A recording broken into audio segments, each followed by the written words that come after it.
4 लाठी मारे एक पैर पे 4 लाठी मारे, 4 लाठी मारे एक पैर पे, एक पे लाठी मारी है, पाँव पे लाठी मारी है। फिर हमें वो टीयर गैस होता वो फेंका गया था हमारे ऊपर। मतलब तो ये बताइए, हम लोगों को तो पाकिस्तानी घोषित किया जा रहा है या आतंकवादी घोषित किया जा रहा है या आतंकवादियों की तरह हमारे साथ व्यवहार किया जा रहा है, तो हम लोग कब तक लाठी डंडे और जो है गोला बारूद सहते रहेंगे?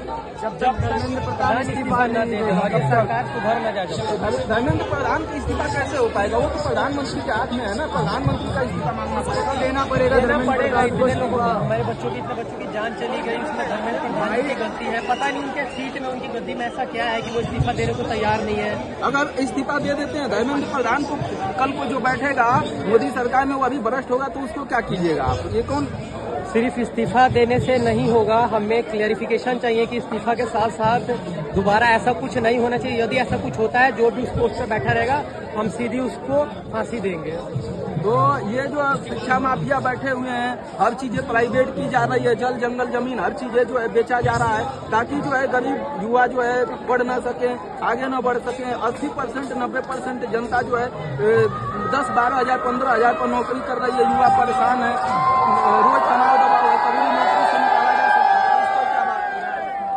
सरकार का भी एक ही मोटिव है, जो हमारी सिटिंग गवर्नमेंट है, वो चाहती है कि गरीब इंसान और गरीब हो, अनपढ़ रहे, और जो नेता है उनके बच्चे और नेता और जो अमीर लोग हैं, बिजनेसमैन है, वो और अमीर से अमीर होते जाएं। वो देश विदेश जाके अपने घर अपने बंगले खरीद रहे हैं, और गरीब इंसान एक देश में गरीब होता जा रहा है।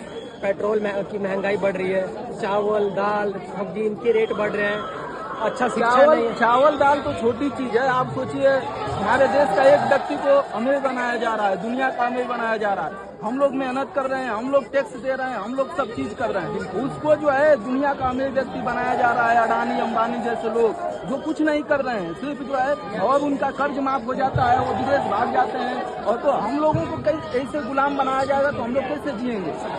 हमें दबाया जा रहा है, और ये तब तक दबाया जाएगा जब तक हम लोग एकजुट होकर हम जब तक प्रोटेस्ट नहीं करते, हम इसका हल जब तक गवर्नमेंट नहीं देगी, जब हमें अकाउंटेबिलिटी नहीं देगी, तब तक हम ये प्रोटेस्ट करते रहेंगे। तो यही कहना चाहेंगे भाइयों, सारे के सारे जंतर मंतर पहुंचो, अपना सारा काम छोड़ के जंतर मंतर पहुंचो, आओ प्रोटेस्ट में शामिल हो। अकेला हम लोगों से कुछ नहीं होने वाला, सबका साथ चाहिए, थोड़ा सपोर्ट टाइम निकालो, सब लोग सब आओ।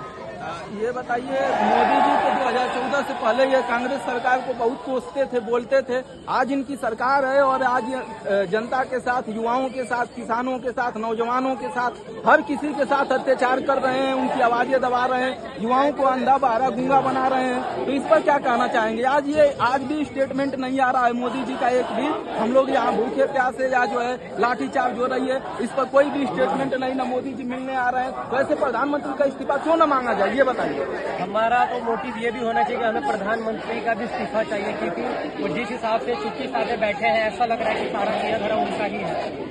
1 महीने से ज्यादा हो गया हमारे देश के इतने बड़े साइंटिस्ट जिन्होंने हमारे देश के लिए हजारों मेडल दिलवाए, हमारे देश को इतना रिप्रेजेंट किया है, वो इतने टाइम से भूख हड़ताल पे बैठे थे, 24 दिन तक भूख हड़ताल पे बैठे थे। फिर हॉस्पिटल में भी जाके उन्होंने कंटिन्यू रखा अपना हड़ताल। उसके बावजूद हमारे प्रधानमंत्री पता नहीं किस अकड़ में बैठे हमारे ये बताइए, आप लोग जो एजुकेशन का मुद्दा जो उठा रहे हैं तो अच्छी बात है, लेकिन एजुकेशन आप ले लेंगे तो नौकरी सरकारी नहीं मिलेगी। रेलवे बेच दिया गया, हॉस्पिटल बेचा जा रहा है, सड़कें बेची जा रही है, एयरलाइन बेचा जा रहा है, तो आप जो है पढ़ लिख के भी क्या करेंगे, ये बताइए। हम अपना हक छीन लेंगे फिर से, जो हमारा हक है छीनिएगा। जब सब चीजें प्राइवेट हो जाएगी तो 10-12 हजार यूनिटी एक हो जाएगी, हम सभी एक हो जाएंगे, तब तो हमारा जो भी चीज बीजेपी ने बेच दिया है, बीजेपी ने बेच दिया, तो हम सब कुछ फिर से छीन सकते हैं। और नेपाल का और बांग्लादेश की तरह जो है ये ऐसा तो आवाज के लिए, लेकिन हमें जरूरत पड़ी, जैसे बांग्लादेश में हुआ था, नेपाल में हुआ था, वैसा करना पड़ जाएगा इंडिया में हमें, अगर हमारी सरकार नहीं सुनेगी सीधे रास्ते से। तो आप लोग कब तक ये आंदोलन जारी रखेंगे? मोदी सरकार तो मुझे नहीं लग रहा है कि उसकी नींद टूटने वाली है। जब तक हमें इस चीज का सोल्यूशन नहीं मिलेगा, जब तक गवर्नमेंट हमें अकाउंटेबिलिटी नहीं देगी, हम तब तक ये प्रोटेस्ट जारी रखेंगे। हालांकि 1 महीने हो चुके हैं, 1 महीने तक हमारा प्रोटेस्ट अभी तक जारी ही है, और हम खुद स्टूडेंट होकर, हमारी एज अभी 18 साल हुई भी नहीं है, हम 17 साल के लड़के हैं, हम उसके बावजूद आए हैं प्रोटेस्ट में, पूरी मेहनत कर रहे हैं। घर से सुबह कुछ खा के भी नहीं आए थे कि प्रोटेस्ट में चलेंगे, स्कूल गए थे, वहाँ से सर से बोल के एप्लीकेशन दिया कि सर हमें प्रोटेस्ट में जाना है, सर ने हमारा पूरा सपोर्ट किया कि बेटे जाओ, आपका फ्यूचर, आप अपना फ्यूचर बचाओ।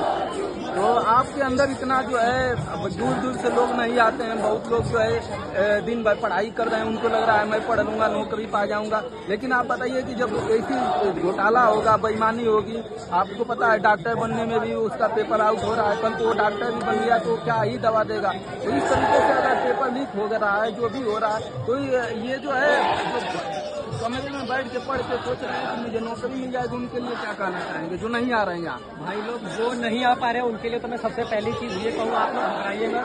आपके भाई लोग हम यहाँ पे हैं, आप नहीं आ सकते किसी कारण से, हम सपोर्ट कर रहे हैं। बस ऑनलाइन हमें सपोर्ट करिए, हमारी वीडियो शेयर करिए और जागरूक करिए अपने आस पड़ोस के लोगों को, बच्चों को, सबको जागरूक करिए। इसका सोल्यूशन जरूर निकलेगा। अच्छा, और क्या कहना चाहेंगे जो बीजेपी ने जैसे सूचना आयोग को इसने कमजोर कर दिया, चुनाव आयोग में अपना व्यक्ति बैठा दिया, सांसद विधायक खरीद रही है, मीडिया खरीद रही है, तो सब चीजें जो खरीदा जा रहा है, तो इस पर क्या कहेंगे? तब तो लोकतंत्र बचा कहाँ है? तो इसीलिए तो गुंडागर्दी हो रहा है, इसीलिए तो हमारे साथ मारापीटी हो रहा है। उनको पता है कि चुनाव आयोग ज्ञानेश्वर कुमार अपना व्यक्ति बैठा हुआ है। हमारी जो गवर्नमेंट है, सिटी गवर्नमेंट, उन्होंने छोटा छोटा घोटाला करके अपना फाउंडेशन इतना मजबूत कर लिया है, अपना जड़, कि उनको लगता है कि उनको रोकने वाला कोई नहीं है, वो गलत करे उनको टोकने नहीं। वाला। ये तो बात सही है ना, जब चुनाव आयोग उसका बैठा हुआ है, सूचना आयोग में आप सूचना नहीं मांग सकते, मीडिया में आप अपनी बात नहीं कर सकते, पुलिस आपकी जो है सुन नहीं रही है, पुलिस जो है लोकतंत्र की जगह जो है मोदी तंत्र का समर्थन कर रही है, तो आपको जगह कहाँ मिलेगा? आप तो भविष्य में जो है, जो जैसे सरकार मतलब मोदी जी राजा बने हुए हैं, तो राजा जैसा कहेगा वैसा ही करना पड़ेगा, नहीं तो फिर तो फांसी दे दिया जाएगा या जो है तलवार से गर्दन ही काट दिया जाएगा। ये राजा जो है वो अपनी प्रजा के वजह से ही राजा बना होता है। अगर प्रजा चाहे तो उसको राजा से आम आदमी भी बना सकता है। यदि अगर आप ऊंची पोस्ट पे बैठे हैं तो आप ये ना सोचे कि आपको कोई दोबारा नीचे हटा नहीं सकता। ये पब्लिक की देन है, हम आम जनता की देन है आपके ऊपर कि आपको पता है कि आपके ऊपर लाठी चार्ज या ये इतना मारा पीटा जा रहा है, इसका कारण है आपको पता है? इसका मेन कारण है कि मोदी को पता है कि मेरा चुनाव आयोग बैठा हुआ है व्यक्ति, और जो है मेरा जो है सूचना आयोग बैठा हुआ है, मेरा जो है ईडी सीबीआई बैठा हुआ है, मैं विपक्षियों को खरीद सकता हूँ, लोगों की आवाजें दबा सकता हूँ, मेरी मोदी मीडिया बैठी हुई है। तो इससे कैसे निपटेंगे? आप अगर इस्तीफा गिरा भी देते हैं, कल दूसरा बैठेगा, दूसरा इसी तरह घोटाला चले। ये तो चलिए पेपर लीक का पता चल गया, जब आपको नहीं पता चलेगा, लीक होगा अंदर अंदर, उसका क्या विकल्प है आपके पास? देखिए, अभी जो है सोशल मीडिया का जमाना है, किसी भाई को अगर कोई